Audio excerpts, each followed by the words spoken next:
Alright, so today I simply must review season 17 of The Bachelorette. So this one was starring Katie Thurston, and yeah, so she's the Bachelorette. She had, I think, 30 guys to start, and they all ended up competing throughout the weeks. Some of them got eliminated, and at the ending, there was only one man left standing, and they ended up getting engaged. Okay, so that's just the synopsis. That's the synopsis for anyone who didn't watch it. So I think now we're going to get into brass tacks. I think Katie was an interesting choice for Bachelorette. Um, I thought she seemed personable enough, seemed relatable. Hashtag relatable. So I thought she was relatable. I thought near the beginning, it was like her whole personality. I think this was kind of unfair to her. It was kind of annoying that they kept doing like every episode I said take a shot whenever they say sex positive, because they kept saying that. They kept like driving that in, and I thought it was bizarre how much they said it. Um, but she had a good personality. Otherwise, like, it was interesting hearing her life story and getting more depth and hearing about that kind of stuff. Like, that makes her even more relatable, I think, and that makes her more of a sympathetic kind of protagonist, because she is the protagonist of the show. She's the main star, right? I thought it was good how they kind of like went into her backstory and you really got to know her a little bit, and so that made it so that I was really rooting for her by the end. At the beginning, I'm not sure, but by the end, I was definitely wanting her to be happy, and so that was good on that part. Like, um, I thought she was, yeah, a good choice ultimately. Where at first I was kind of questioning. I don't know if it's the showrunners just getting to know her. I liked her a lot more, and I was happy with the results that she. Oh, sorry, my mustache is looking kind of weird. That's kind of weird, huh? It's got that weird. Just on this side, weird. Um, yeah, ultimately, I thought I was rooting for her. It was a fun, interesting season to watch. It was a fun season to watch. Um, the one, let's see, let's go over some of the contestants. So we had the victor or the final man or the winner or whatever. That was Blake. So he showed up late, a few weeks in. I'm not sure how many weeks in, but he shows up and like through his connection, Tasha, who is one of the co-hosts, and he comes in and he kind of did have similarities to her. I'm not gonna lie, like watching his season and her season, like I could see that, and I think that's where he got that kind of like interest in her from, is watching the season that she was on, competing to be with the Bachelor, and so they did have similarities in how they acted on their seasons, and that's outside of the review of this season because I'm just looking at season 17. But anyways, he came in and she liked him from the start. She let him stay because he has to kind of request to join. And then I thought it was a testament to his character that the other men who seemed upset at first, initially, they warmed up to him pretty fast. It felt like there was kind of like that teasing, like drama of like, oh, are they gonna hate him because he's new?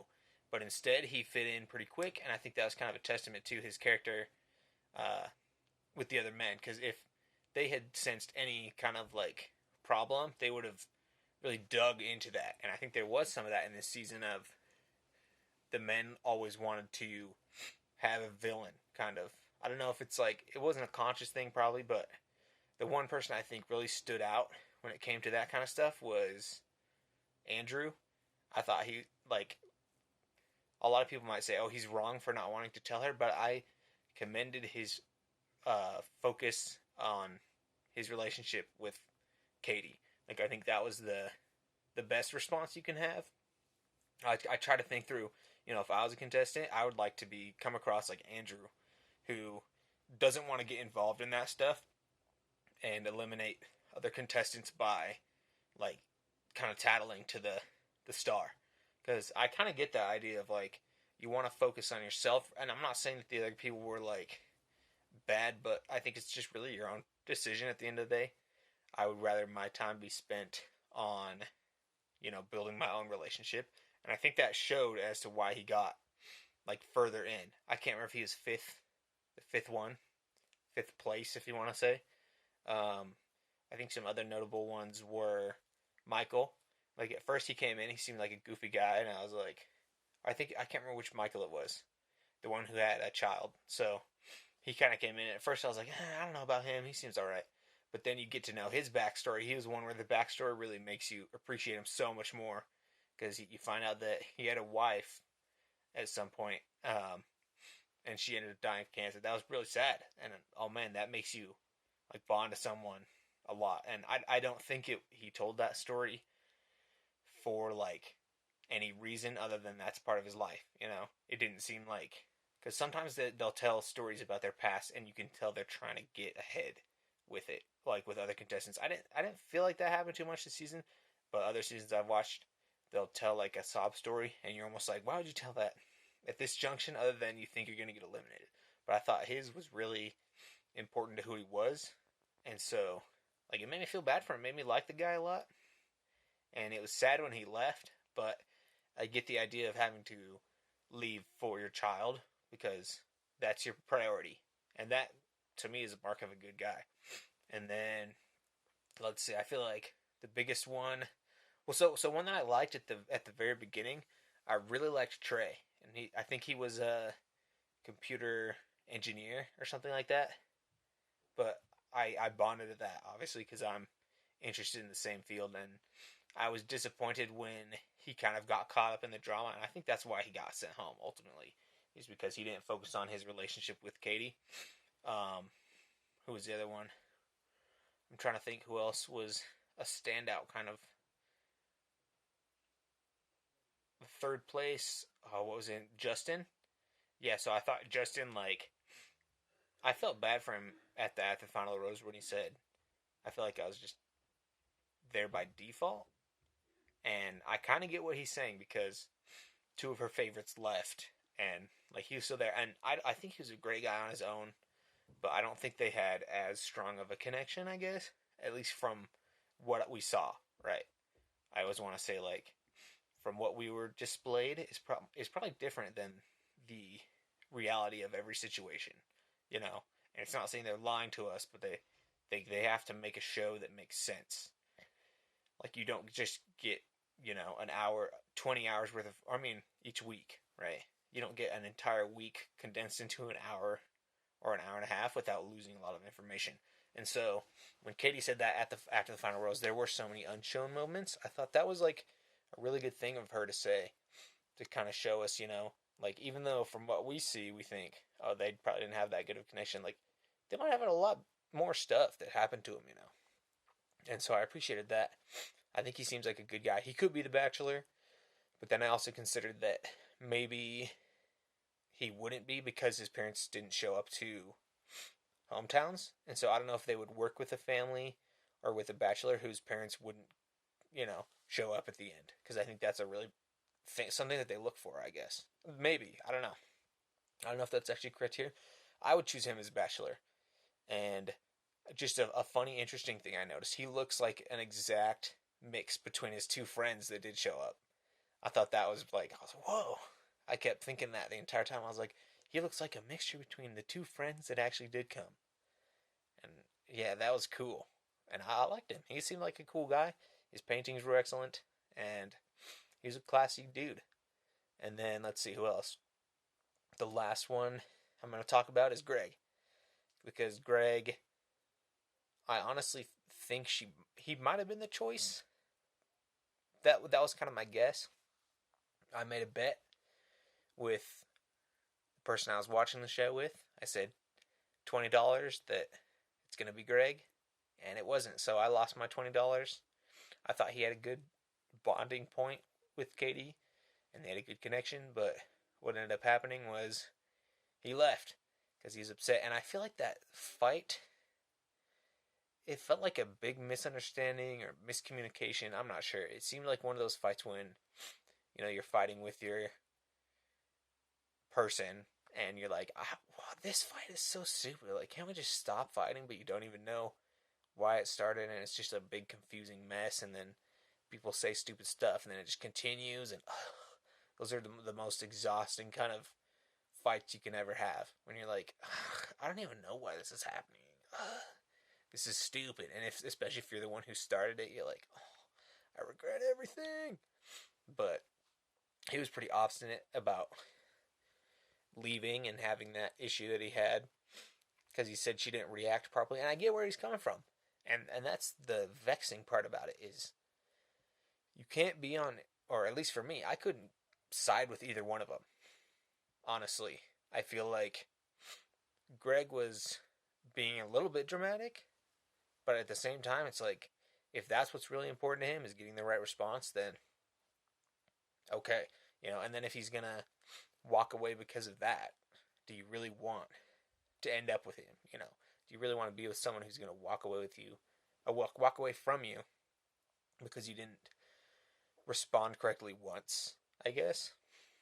And so, like, I don't dislike him, but I think that fight, it was very frustrating to watch, you know. And I know that one I guess, like, the thing I would say is Katie's, not fatal flaw, but her kind of heroic downfall.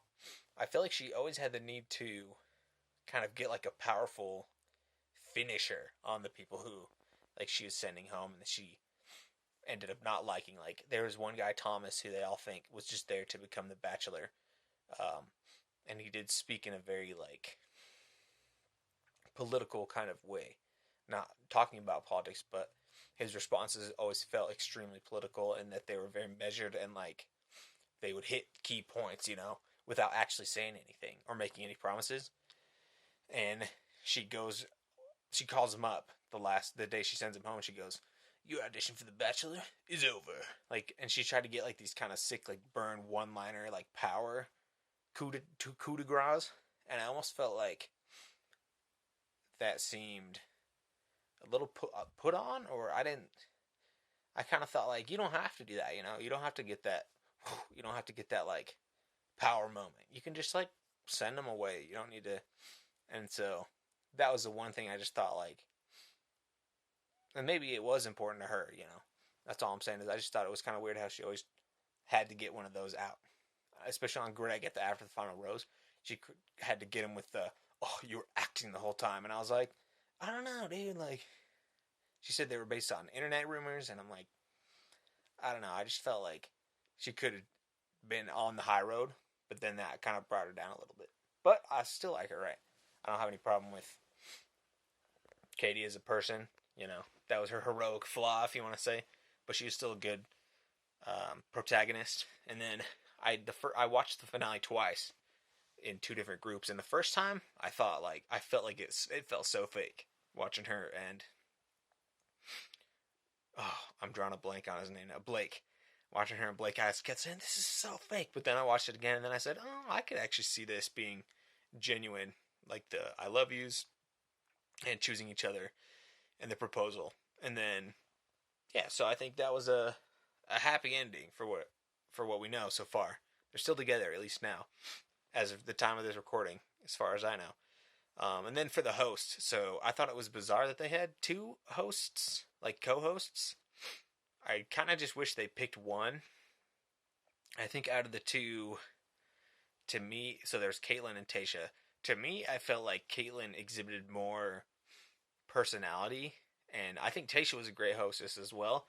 But I think Caitlyn had a little bit more pizzazz and something to add. So it really depends on what you want. Like, I think Caitlyn, yeah, she made jokes, and she'd get the sly look on her face, and she was funny.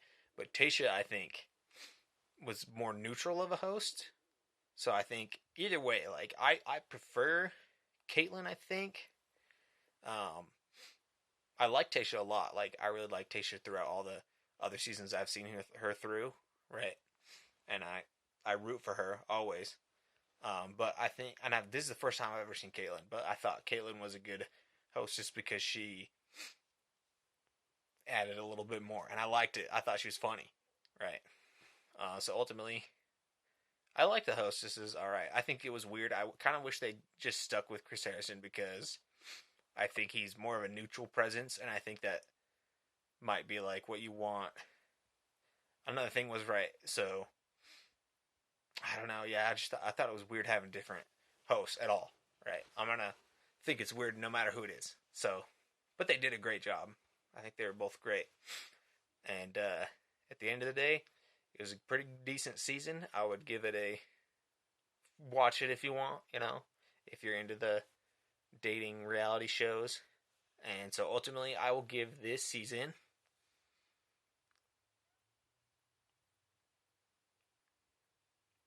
I'm gonna say real quick, I don't know if I love the location. I don't like these kind of like lockdown, and I know that's not the fault of the show, I guess, but I don't prefer it. So I think ultimately, it being confined to a single resort, I'm gonna give this season a 4 out of 12.